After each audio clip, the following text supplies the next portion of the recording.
Ortaca bir kızardı. O protocu.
超哥啊，把女儿到了一个便利店，到便利店里买花生米，还给他买了一份方便面，就刚才回来的朋友，方便钱，然后我们又走了2圈，又到便利店，又买了3瓶威士忌，在日本的一个公园里喝到早上6点，超哥到后面就是这样的，在公园里那个时候的，一直到早上。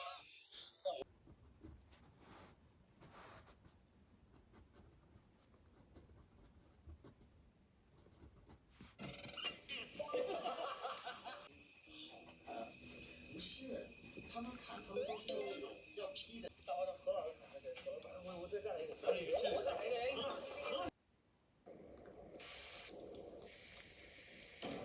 觉得它难，不难的事情也有可能会不能第一次成功，对吧？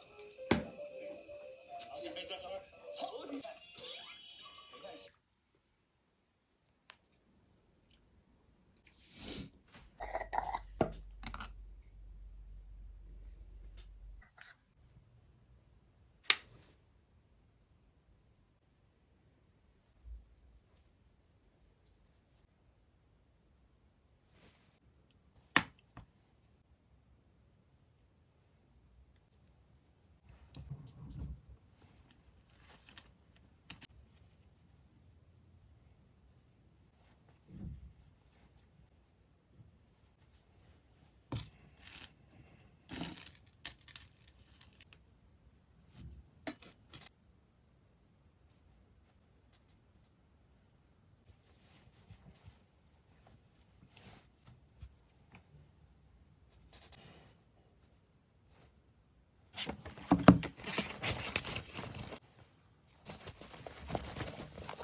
Birleştiriyor ya böyle kanka. Kız parmağım yamuk.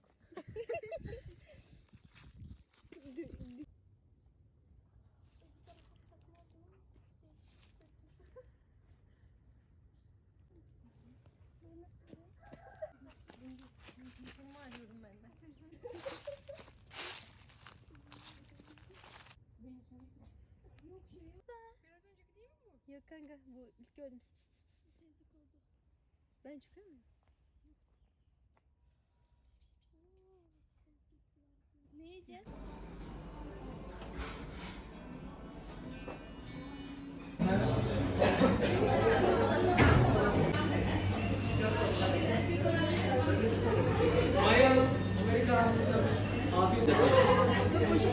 Tamam, çiçekçi mama işine o zaman.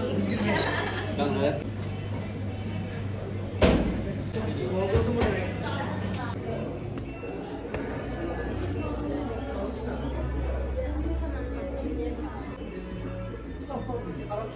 Ya Murat Hoca bir kızardı. Yok Murat Hoca çok korktu.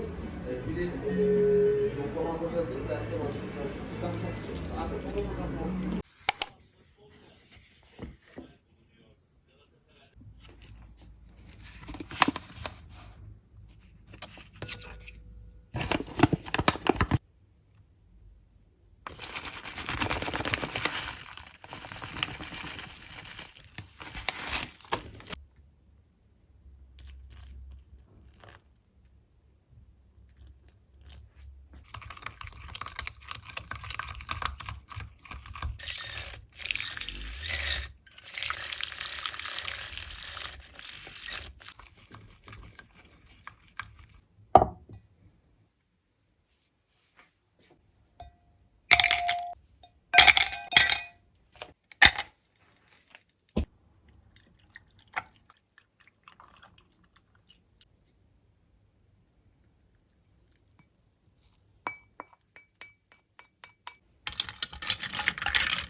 Gelir, sımsıcak gelir. Trendyol yemek.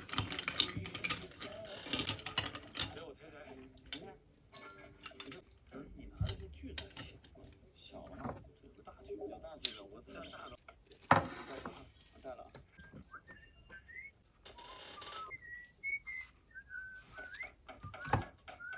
对啊，你来吧。他说鸡会吃那个羊。是关这个。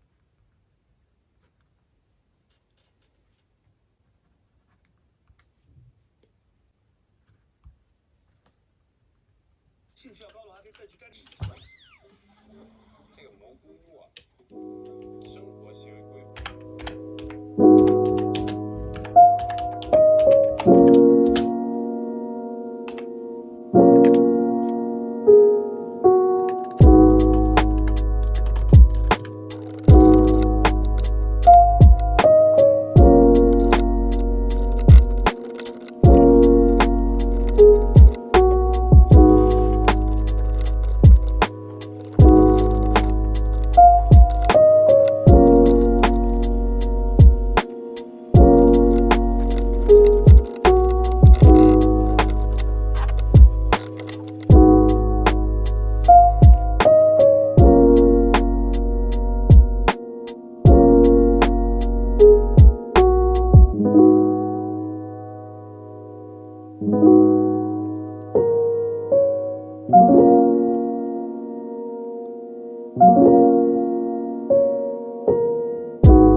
çabalasın. Belki kazanan takımda olur. Çift çocuğun oluyor, farklı cinsten ise bir odada dağıtılıyorlar. Çünkü cinsi farklı. Kendiniz düşüneceksiniz. Şimdi sen oku. Kendinizde bir aranızda farklılığı olacak. Sayısal verileri ne yapardık? İyi olacağız. Görselleştirir. Ve bunlar arasında karşılaştırmalar yapmaya fırsat sağlar. Karşılaştırma imkanı veriyor. Hangi grafiklerimiz var diye bakın.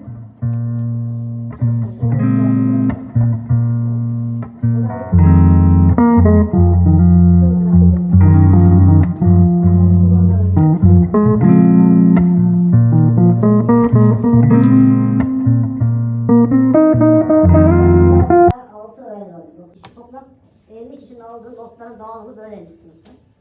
Bakın hemen bunu grafiğe yansıtalım. Değer çöpü nasıl hesaplayacağım? Evet.